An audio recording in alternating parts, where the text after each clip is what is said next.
ಶ್ರೀ ಕ್ಷೇತ್ರ ಅಮ್ಮಾಶಕ್ತಿ ಪೀಠ, ಹೊಸಕೋಟೆ ತಾಲೂಕು, ಸೂಲುಬೆಲೆ ಹೋಬಳಿ, ಬೆಂಗಳೂರು ಗ್ರಾಮಾಂತರ, ಕಂಬಳೀಪುರ ಮತ್ತು ಕೆಂಪಾಪುರ ಇದೊಂದು ಜೋಡಿ ಗ್ರಾಮ. ಈ ಒಂದು ಜೋಡಿ ಗ್ರಾಮದಲ್ಲಿ ಜೋಡಿ ಆಲದ ಮರವೆಂದೇ ಪ್ರಸಿದ್ಧಿ ಆಗುತ್ತಿರುವಂಥ ಒಂದು ಪುಣ್ಯಕ್ಷೇತ್ರ ಇದು ಅಮ್ಮಾಶಕ್ತಿ ಪೀಠವೆಂದು. ಈ ಒಂದು ಕ್ಷೇತ್ರದಲ್ಲಿ ಸುಮಾರು 350 ವರ್ಷದ ಇತಿಹಾಸವುಳ್ಳಂಥ ಒಂದು ಆಲದ ಮರಗಳು. ಈ ಆಲದ ಮರಕ್ಕೆ ಯಾರು ಭಕ್ತಿ, ಶ್ರದ್ಧೆ, ನಂಬಿಕೆಯಿಂದ ಪೂರ್ಣಫಲನ ಕಟ್ತಾರೋ 9 ವಾರ ಬಂದು ಪೂರ್ಣಫಲನ ಅವರೊಂದು ಏನು ಸಂಕಲ್ಪ ಮಾಡೋಣ ಆ ಒಂದು ಆಲದ ಮರಕ್ಕೆ ಕಟ್ಟುವಂಥ ಒಂದು ಸಂಕಲ್ಪ 9 ವಾರದೊಳಗಡೆ ಪರಿಹಾರ ಸಿಗುತ್ತೆ. ಪೂರ್ಣಫಲನ ಯಾವ ಥರ ಕಟ್ಟಬೇಕು, ಹೇಗೆ ಕಟ್ಟಬೇಕು ಅಂದರೆ ಕ್ಷೇತ್ರದಲ್ಲಿ ಹೋಮ ಹವನಗಳು ಮಾಡಿ ಕೊಡಂಥ ಒಂದು ಪೂರ್ಣಫಲನೆ ಕಟ್ಟಬೇಕು. ಯಾವುದೇ ರೀತಿ ಅವರು ಮನೆಯಿಂದ ತಂದು ಕಟ್ಟಂಗಿಲ್ಲ.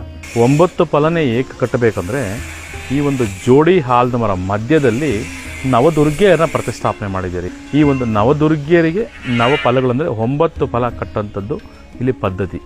ಒಂದೊಂದು ದೇವತೆಗೆ ಒಂದೊಂದು ಫಲ ಅರ್ಪಣೆ ಮಾಡ್ದಂಗೆ ಅವರವರ ಕರ್ಮಗಳನ್ನು ಆ ಒಂದು ನವದುರ್ಗೆಯರು ಹಾಗೂ ಈ ಜೋಡಿ ಆಲದ ಮರದಲ್ಲಿ ನೆಲೆಸಿರೋಂಥ ಕಾಟೇರಮ್ಮ ಮುನೀಶ್ವರ ದೇವಿ ಅವರ ಕಷ್ಟಗಳಿಗೆ ಪರಿಹಾರ ಕೊಡುತ್ತಾಳೆ.